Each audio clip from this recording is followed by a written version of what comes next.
Lost child. In the river flow of my life, sometimes I drift into the black waters along the banks, stuck between green-grey stones, stagnant, the tiny hovering insects, dead leaves, twigs, stale and lifeless.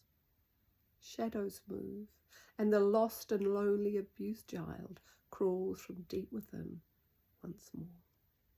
She appears in different forms. Sometimes she is small and tight and cannot breathe. Sometimes she's huge and horrible, and I shake and I cannot move. Sometimes empty and alone, I cannot feel anything, numb.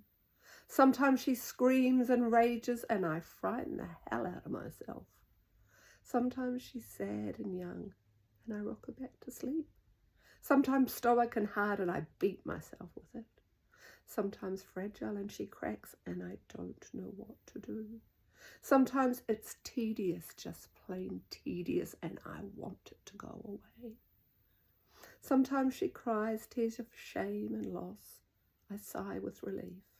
Sometimes she lies to me, and I'm mean, and I call myself names. Sometimes she pushes me hard, pushes me to accept, to forgive, and to change. But mostly she sleeps quiet and content in the still shadows and dark waters within me. Life flows and the river moves on, and all is well. Sometimes the past superimposes on the present, and the wounded child returns, showing the scars indelibly made so long ago. The wounds have healed, the scars remain, always part of everything. I do not understand why.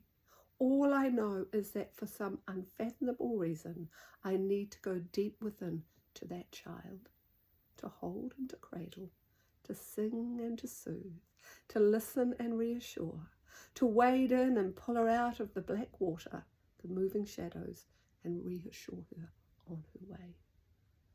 I am that child, and I am her guardian, and the river flows again. The river always flows again. I'm Jane O'Shea. Oh, Lost Child is from my book, Follow Yourself Home.